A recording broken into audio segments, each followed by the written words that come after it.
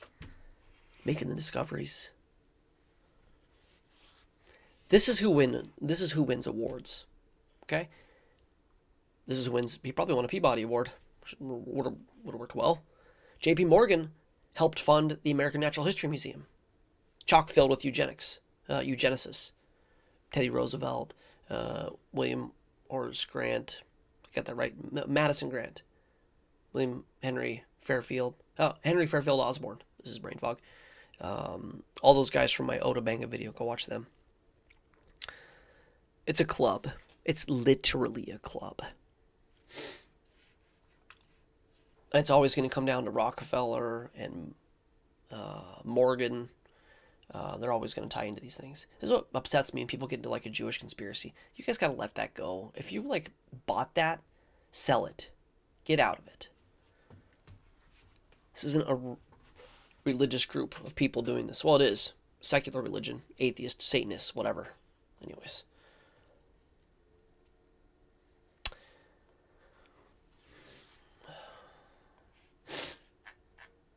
X Club.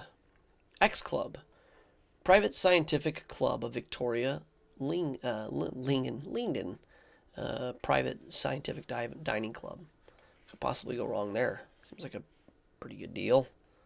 See if I can make the screen a little bigger here. There we go.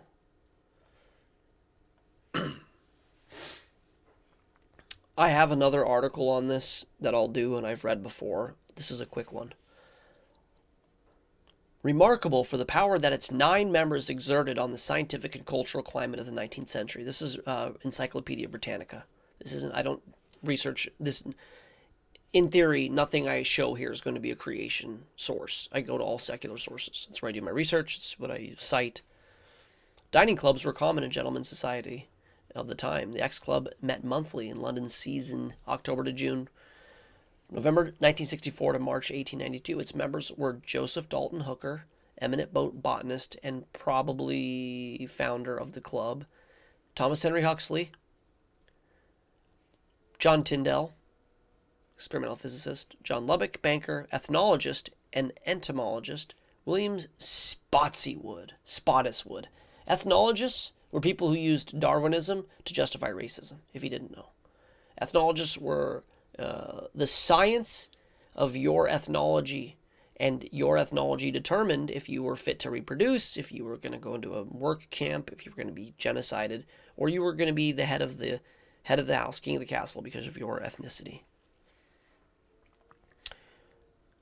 Queen's printer and amateur mathematician Edward Franklin, a leading chemist George Busk, retired surgeon, comparative anatomist, and microscopist T.A. Hurst, mathematician Herbert Spencer, sociologist and philosopher of evolution. Bunch of no-goods, I guess.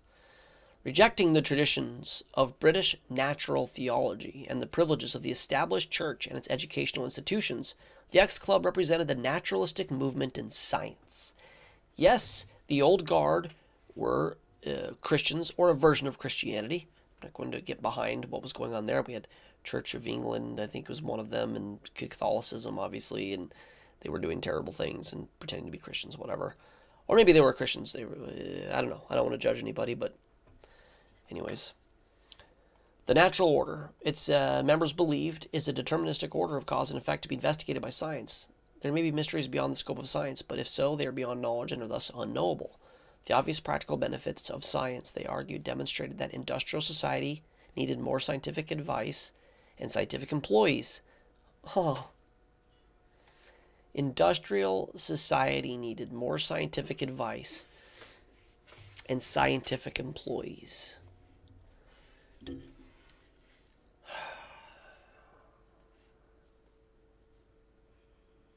These guys decided that they were going to control science and that society needed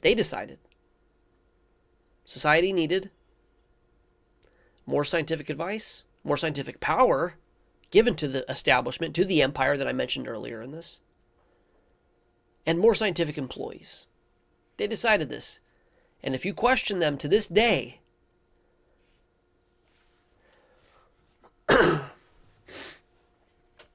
nevertheless, they added, the highest benefits of science are intellectual. Bona fide. Scientific reasoning trains the mind as effectively as a classical education and leads to a true understanding of the, say it after me, natural world. You are living in a material world, and you are a material girl, because we need more bankers and politicians and engineers. Is that what Bill Nye says? You want to deny evolution and live in your world that's totally inconsistent with everything we tell you to believe? Fine. But don't do it to your kids, because we need them. We need more scientific minions. It's the only way this works. People think critically. People believe in God. People believe in freedom, and we're hosed. Can't have it. And if we can just control the minds of the people. Scientific reasoning trains the mind. Scientific reasoning trains the mind as effectively as a classical education and leads to a true understanding of the natural world. Please let that soak into your head. Atheist, person who thinks that you're having an organic, proprietary thought, sentient thought, you're not. You are thinking the thoughts of these men. And you think they're your own. And that's when the enemy wins. When he puts his thoughts in your mind and you think you're having an organic thought. Scientific reasoning. Scientific reasoning. How you perceive this reality trains the mind as effectively as classical education, as a classical education, and leads to a true understanding of the natural world. On the basis of these principles, ex-club members claimed cultural leadership for scientists rather than the clergy. There's a guy on TikTok. His name is Skeptical Scientist. I'm going to read to you a discussion I'm having with him, with Skeptical Scientist. Didn't mean to do this, but I think it's important. And I'm hoping he'll debate me, which he probably won't, because he likes to just say mean things and then not do anything about it. Comments. Here we go. Find it. Here it is. Skeptical Talker. He's one of these, 50 atheist apologists. Not very bright, not a great argument, but they put up a sign that says, God is stupid, and if you disagree, you're stupid, you don't know science. And TikTok just drops 2,000 people in their room. Every time. This is the guy. I debated him. You guys might remember the tree discussion. Evolution's proved I'm a dendrochronologist to amateur in the trees. And I'm like, oh yeah, but they're 4,500 years old. Yeah, but the rings. And it was like that whole stale conversation. Anyways, guy says to me, it's astonishing. Okay, so I made this video about Damadian. All I did is I showed that they blackballed him and he didn't get the award. And he said, it's astonishing to me how dense you are.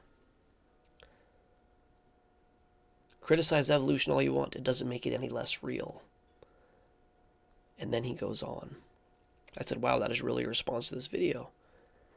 See if I can get it right. He doesn't know how to order the text. TikTok scrambles him.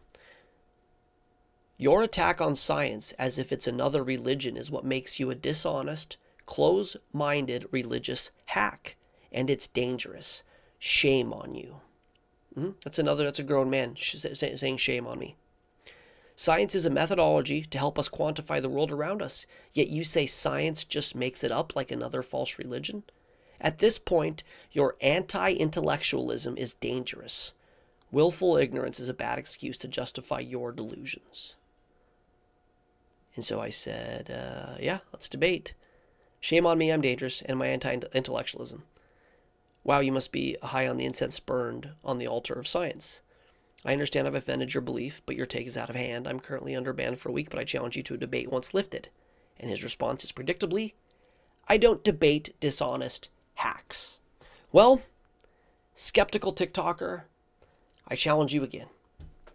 Accuse me of being a dangerous, misinformation, whatever, hack, religious hack, and an idiot and dense. Let's hash it out. Let's just see if you can back that up. Why do I say this? Why do I bring it up? Sorry for airing dirty laundry. On the basis of these principles, ex-club members claimed cultural leadership for scientists, rather than the clergy. Yep. Yep. Yep. The scientific establishment that we are in today is the result of the brainchild of these people who were funded with Morgan bucks and Darwin bucks. And they just decided that if your scientific reasoning is effectively controlled, that it's more effective than a classical education, and that they were going to replace the clergy with scientists. Yes, it is a religion. And to say so doesn't make you dense. It makes you an astute student of the fuck history. According to the Encyclopedia Britannica. Yep, not a theistic site. Not a young earth creation science site. Very antithetically not that, as a matter of fact. Okay. Defended Charles Darwin and his theory of evolution, campaigned for government support for science and jobs for scientists, and demanded a place for science at all levels of education. The scientific eminence. The word is eminence. Remember I talked about the empire? It's an empire. Social status, hard work, and political astuteness of the political astuteness. Social status. Of the ex-club members were all essential to the group's success. They succeeded. Okay? They succeeded. It's a thing. It's a thing. They got it. They did it. They did this thing. Dinner parties to what you believe. By electing one another to office, that's a conflict of interest and nepotism. Who cares?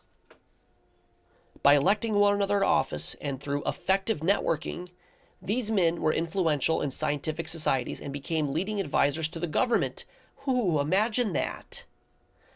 As popular lecturers, scientific influencers, which is like a Bill Nye, Neil deGrasse Tyson's, contributors to elite journals, including Nature, founded by this group, Nature magazine. Do you know that?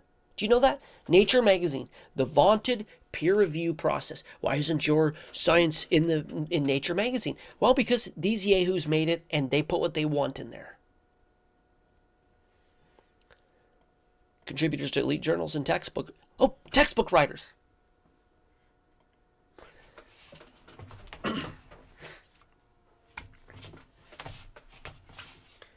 I make a note. I made a note, and I can read this because before I went too far off the rails. But this is it in this part of the thing here. I didn't know I was going to read this, but if you want to pause that and try and decipher it, you can. It says, how science works. It's funded. Money has to come from somewhere, right? Scientists don't work for free. They need money. Remember I asked the guy the other day, who's paying you to look at these points on these bones? Who's paying you? Where's this money coming from? You got to fund the scientists, who then influence academia. Academia influences the media. And then all this information is written in the history books. Science. And it's always going to work. History is penned by the winners. And these guys won. They won. And you believe what they believe. And if you don't, you're me. A dense, dangerous, disinformation, disingenuous artist who's exposing their cult. And it's good for me. I love it. Hard to make a buck.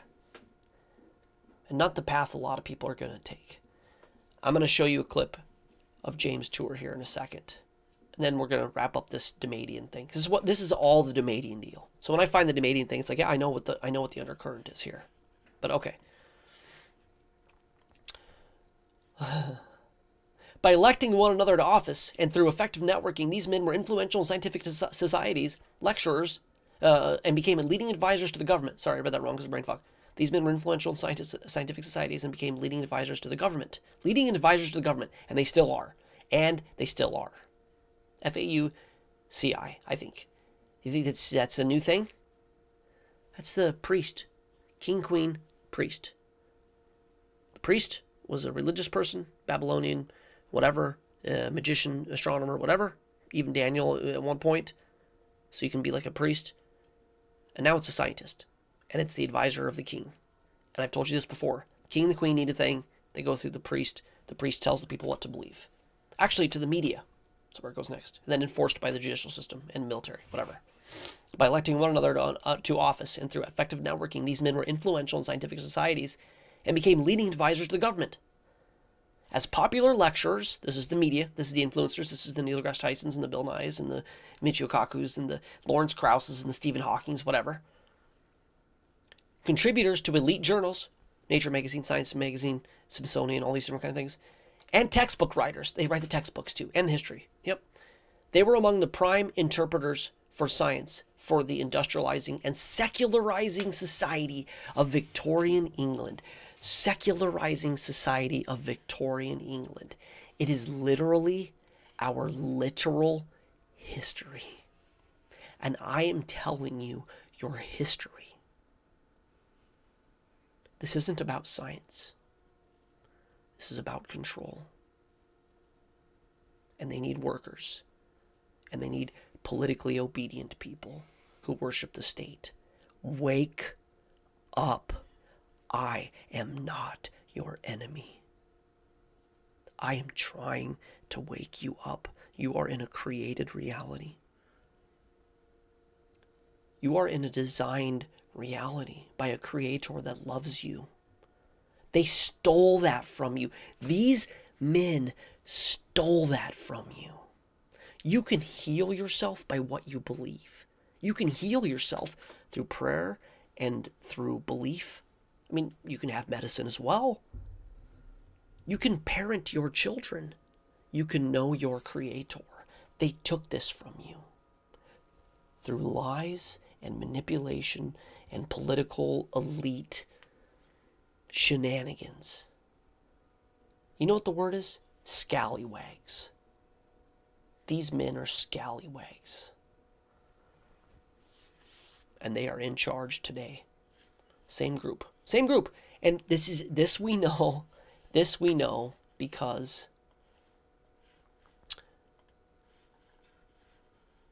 why is it not showing the thing? I got the wrong one. That's why. I got it. We got this. Mute that. Okay. Who invented the MRI? Raymond Demadian. Raymond Demadian, the inventor of the first MRI, can't see it because it's behind me, magnetic resonance imaging scanning machine, celebrates his 85th birthday on March 15th. He performed the first full-body scan of a human being in 1977. Who invented the MRI and when? Oh, wait. Mansfield was able to image a student's finger. 3 years later, Demadian created the whole body. Oh, this is starting to get a little bit weird here. Where's the thing here? The Nobel Prize. 2003, they decided to award the Nobel Prize in Physiology of Medicine to Paul Latterber and Peter Mansfield. The Nobel Prize Committee can issue this award to 3 people.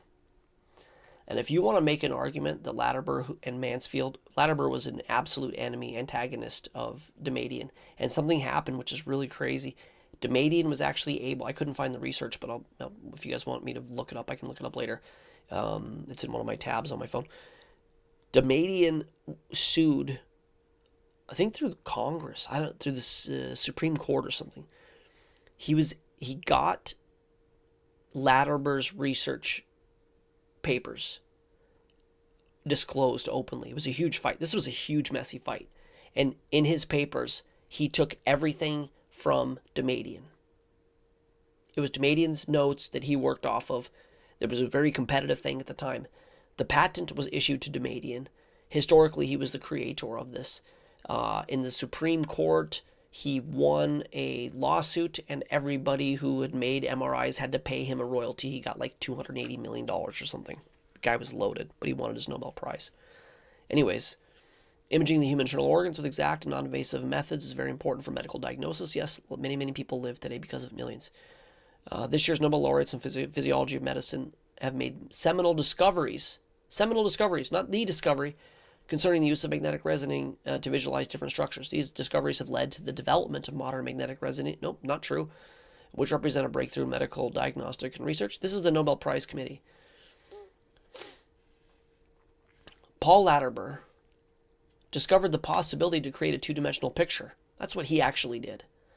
Paul Latimer discovered the possibility to create a two-dimensional picture by using gradients in the magnetic field, using Damadian's work entirely.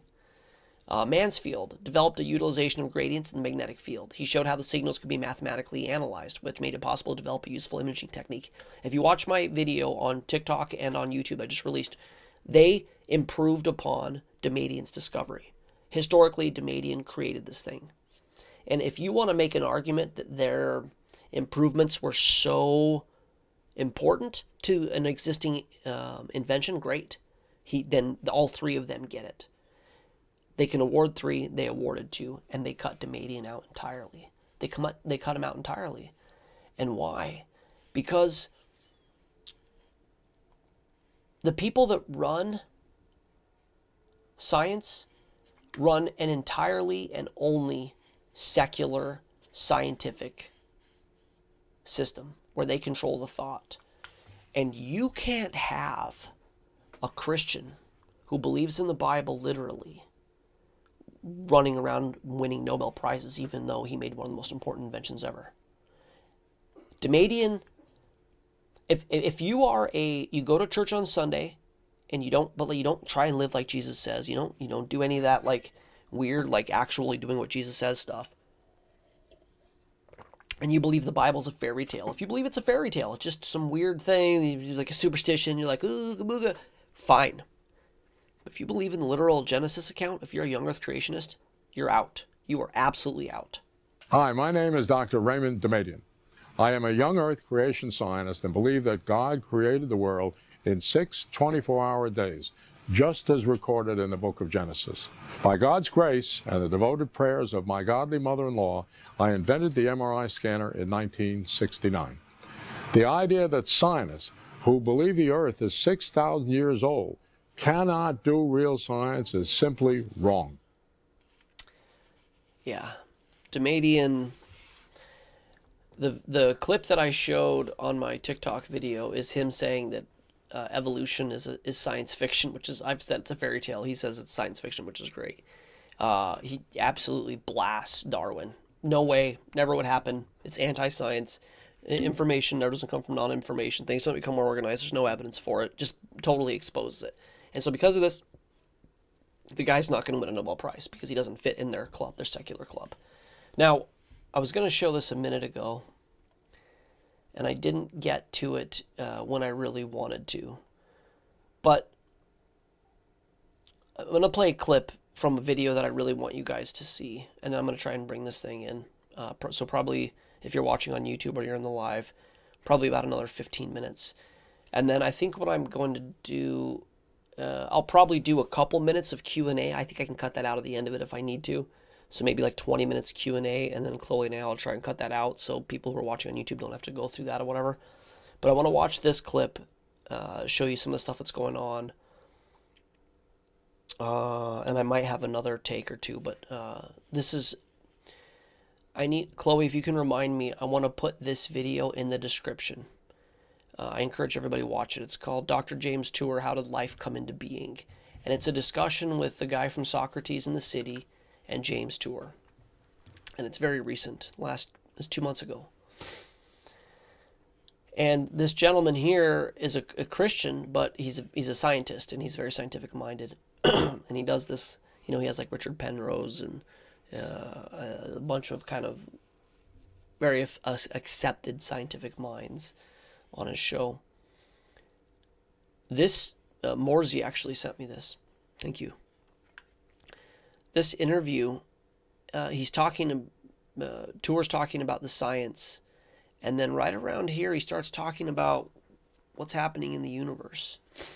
And the host starts to see the scientific agenda, and he kind of has an existential crisis, and he gets more and more angry, and he goes, "This can't. You've beat them, Tour. Why are you in a fight with them? Why? These are the arbiters of truth." And he's really struggling with this. So I want to play a couple clips from it. Hopefully about 5 minutes. I have to watch it on 1.25 speed. You guys can watch the whole thing, and I encourage that you do that. Through random sloshing in the pre. But again, I find this funny because as I've watched your videos, it's so obvious that they're not even, to say somebody's not close, it's all degrees and it's all subjective. I mean, they're not in the same galaxy. Like, we're talking about something, when you talk about what the simplest life is, it's a level of complexity that is like almost incomprehensible, and they're still claiming that it came together by itself through random sloshing in the prebiotic soup, and you're calling on that. Yeah. So people have computed, because they'll keep saying cells were much simpler back then than they are now. Before the war. Before the war. Yeah, everything was much simpler back then. Yeah. Okay. But I mean, yeah. How simple? I didn't know that one. How simple? When somebody says, because I want to be clear that I until I started looking into your stuff, sweet man. When you think of what is a cell, it's a membrane, and there's. You get trying to convince the world of a not just an organic universe happening through chance. Next part. The whole thing funny.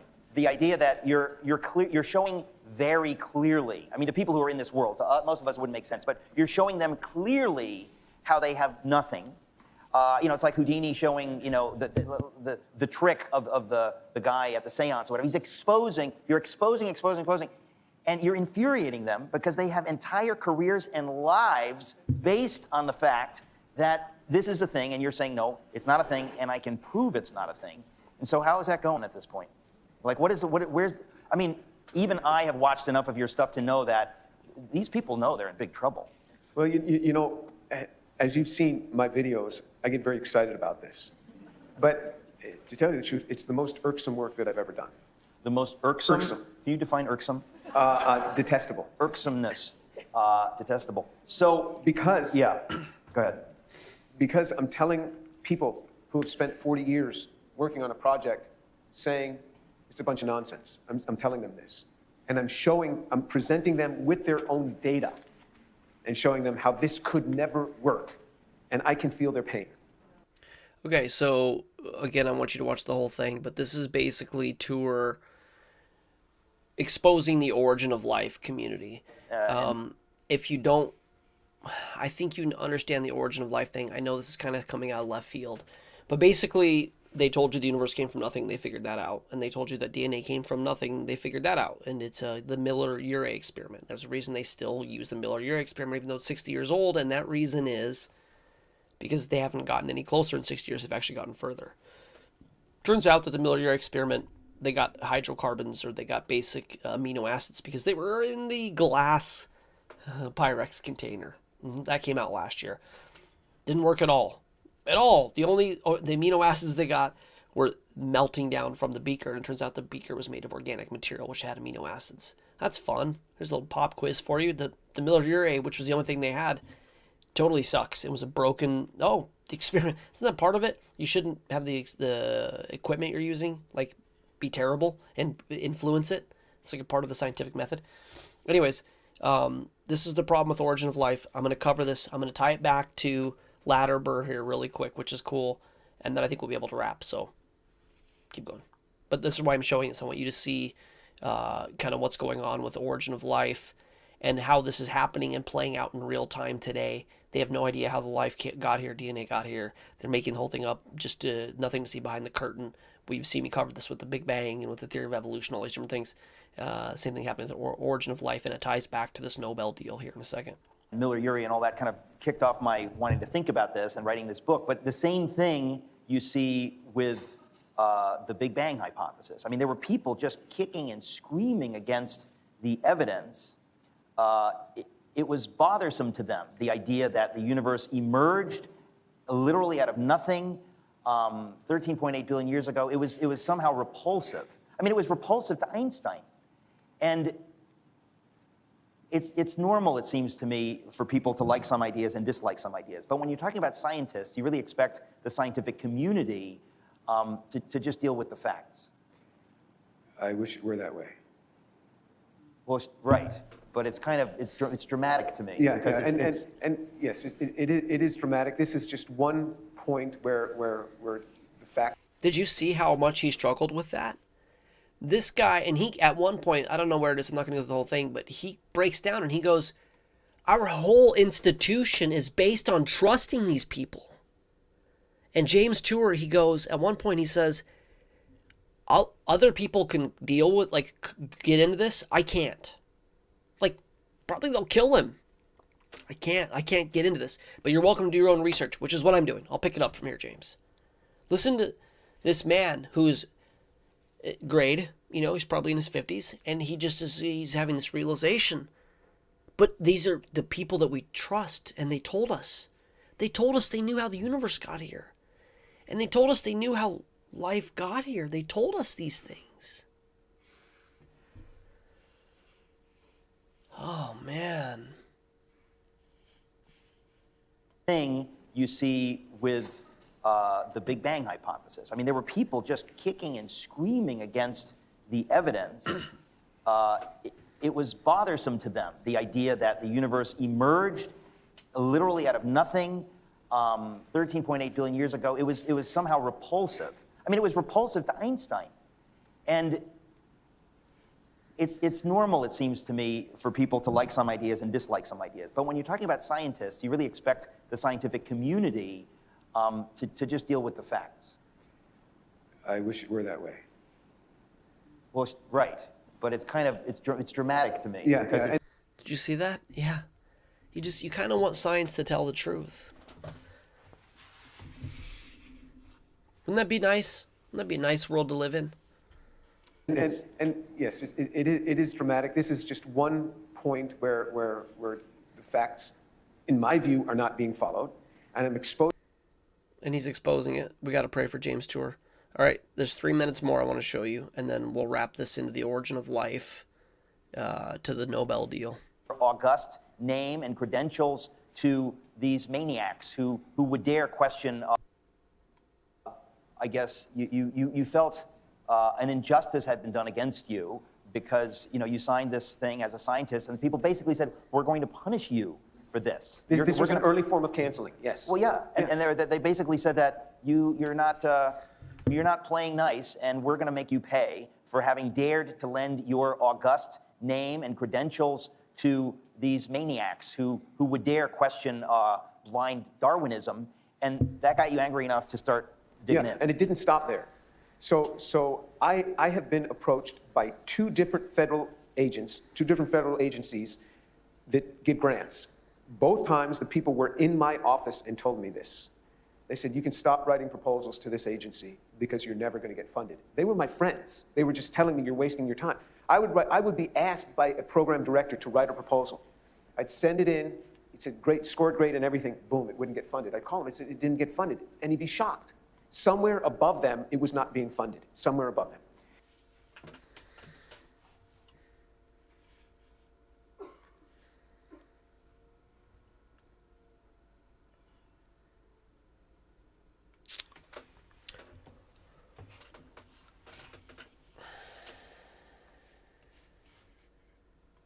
And so two different friends of mine from federal agencies told me that I was not getting funded. So they tried to cut off my lifeblood. You know, to a researcher, this is what we live on. This is like, you know, somebody burns down your factory. I mean, this is it. And So hard to do science without money, right? Follow the money. That's how we got that video taken down on TikTok, by doing the money thing with Norfolk Southern and Netflix. Let's follow the money. That's why I asked the other guy the other day, who's paying you to look at these skeletons? And he said it's the government of Canada. Like, oh, that's a huge surprise that Trudeau wants to try and prove that we're animals. Doesn't seem like it fits his agenda at all. You're a scientist and you're destroying the origin of life. James Tour is going to do more damage. If there was any integrity, the history of science would say that a man stood up against a tyranny. He's like Han Solo and took down the Empire. But anyways, it won't be that. They'll defund him. And he ends up saying he can take the risk because... Actually, let me finish what he says here. It's really inspirational. so, but the Lord took care of me. But it is interesting to me that you wanted to reach what you call the masses. It's not really the masses that are interested in this chemistry, but there are people, obviously, many people that are interested in this, and you've decided it's worth going over the heads of the elite gatekeepers who don't like this stuff and who will not allow you to speak, in a sense. Elite Yeah, gatekeepers. because I felt if I don't do it, who will? I already have tenure. My kids are grown and on their own. I mean, they're fending for themselves. That day comes, and they pay for themselves. I don't have to pay for their education anymore. If I don't do this, who will? I mean, it would be much more threatening to a young professor to say what I'm saying. I mean, they even come up to me. They say, I agree with all your videos. Don't use my name. And I understand that. I understand it, and I appreciate their telling me this. Why do they want to subject themselves to this kind of nonsense? And so if I don't do this, then who will? That's a scientist. That's a scientist. That's not the gaslighting, bullying, you will believe me or else you'll lose your funding, cut you off, shame you, whatever. People say all the time in my life, 99%. No, it's not. It's probably about 60%.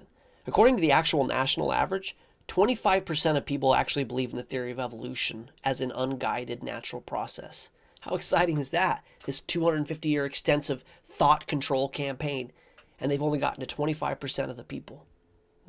Almost all of those people are really our fault as Christians because they have religious trauma. Almost every one of them.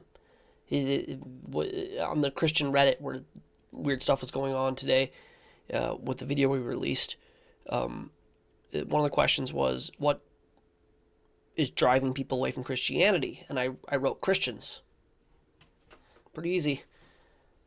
So 25% of the people in the world believe in it, and they only believe in it because they hate the idea of God because they have religious trauma, largely. Like, that's a huge chunk of these people. It's probably like 5%.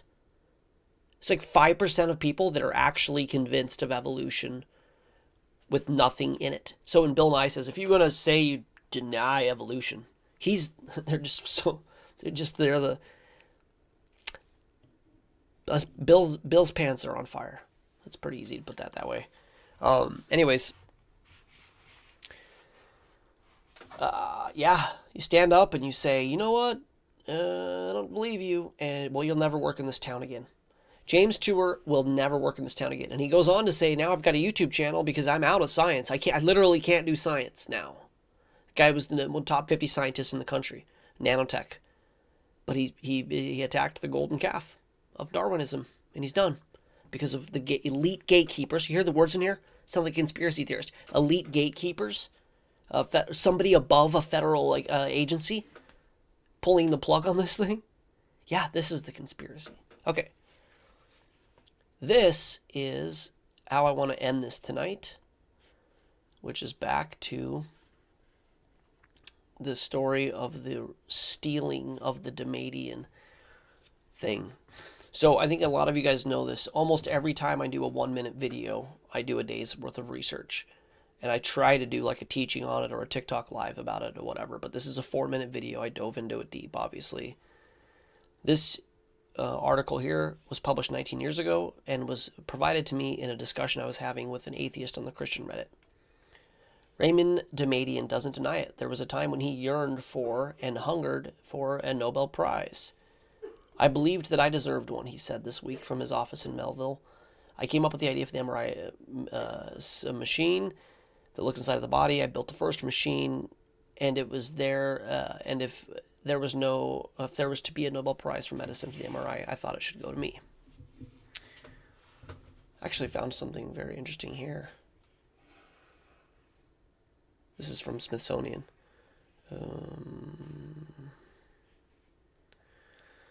Experiment worked. Damadian, a physician-scientist then at Brooklyn's Downstate Medical Center, went on to build the first MRI machine, an MRI scanner he nicknamed Indomitable. The machine, which would become a milestone artifact in medical history, was acquired by the Smithsonian National History Museum in 1986.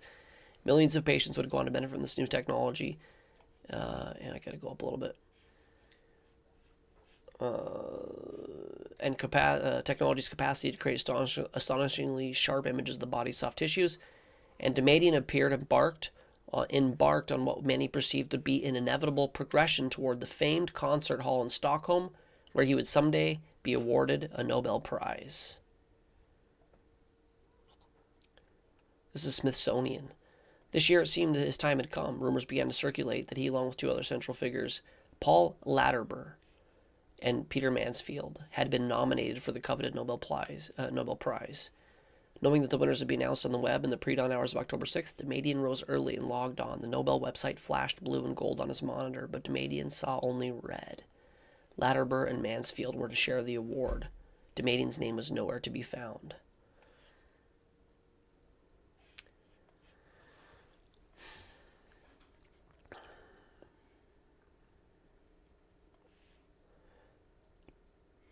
Damadian's first reaction was one of agony. I thought, no, I cannot live without this. Despite being well aware that the Nobel Committee had never changed a decision, Damadian was determined to try. I thought, I must do something about this. He organized a campaign to have the decision overturned, telephoned the Nobel Committee, placed a full-page advertisement, spent $200,000. In the end, it was Damadian who changed. I've had time to reflect, and I must say now that I have learnt how easily the Nobel can be manipulated. I have lost almost all respect for the prize. I can even tell you that I'm not sure I want it anymore. I'm so glad he had that piece at one point.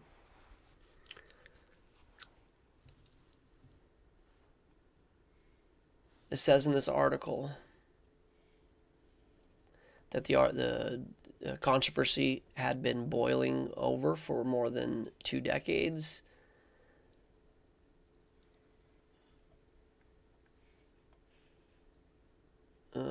Let's see here. The journal maintained Latterber had been less than forthcoming about crediting Damadian for his early breakthroughs. The truth is, he totally ripped off the idea and had it in his notes, and it wasn't disclosed until many, many years after this, and it was awarded to him that he had to disclose it, and he didn't. It's like, oh, it was all Damadian's ideas. Anyways, despite once admitting that his own eureka moment came after he watched one of Damadian's students repeat an MRI experiment. Hucksters, copiers, whatever. Unquestionably a pioneer.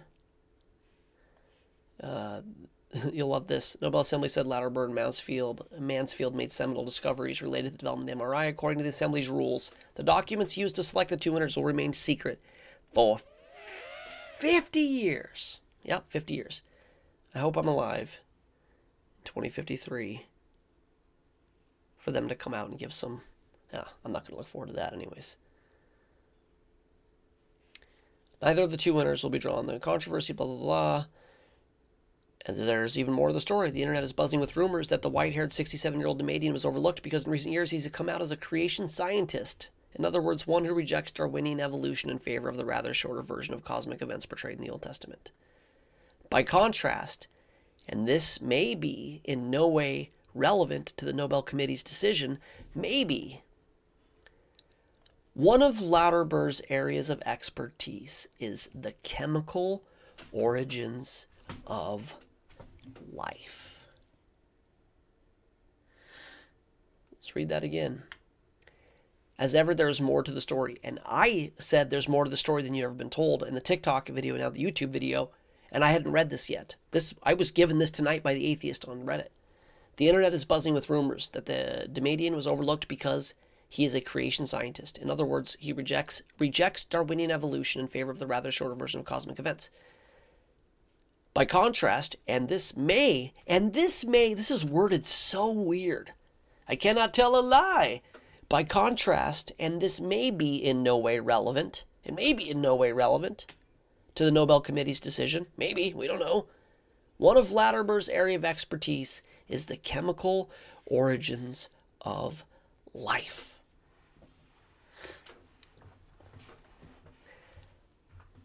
I rest my case, Your Honor. Unfortunately, you're a crooked, sandbagging, implicit member of this thing, so it doesn't matter. And just like the Snopes trial, and just like the Dover trial, I'll be arrested for telling the truth. Whatever. I'd rather die telling the truth than believe this nonsense and regurgitate it because I was just programmed to do so. Anyways.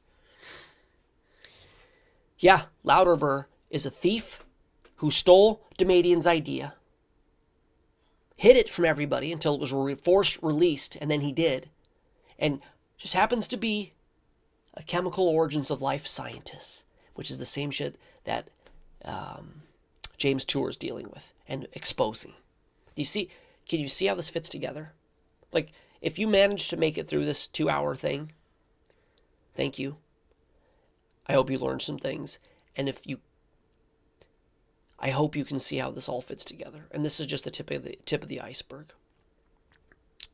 I plan to make this more cogent and followable at some point. We've talked about putting it behind a paywall. But as of now, this is what we're doing. By the grace of God, we're able to continue to do this with the support of the VOR family. Thank you, everybody. Thank you for keeping this dream alive. This is like a PBS, but like not corrupted, secular, politically driven PBS. This is public broadcasting, Christian Science, conspiracy, Reformation, attacking the empire. Literally possible because people are moved to support this and basically provide for my family and allow me to sick my brain on this. So if you feel led to do so, Patreon, Cash App, all those things are in there. By the grace of God, we've got a good couple months in reserves, which means, we plan to keep doing this. And I promised God, it's hard, but I'll keep doing this as long as He provides for my family. So everybody supporting this, funding this, this is why we're able to do it. So you have ownership, literally have ownership in this. Good or bad? Hopefully good. I try to do more good than bad, but I also make mistakes, so I'm definitely human. All right, guys. That concludes this show for tonight. Planning to do 2 more. I don't know what it's going to be the next show or the one after that. Clearly, if we're not pushing it through TikTok, we don't get as many people in here. But please go watch the new YouTube video. If you're somebody who watches me on TikTok, we plan to be back on Sunday, the 9th, which is also Easter. I got some things I got to get done there for that. Anyways, thank you for being here, and thank you for watching and transmission.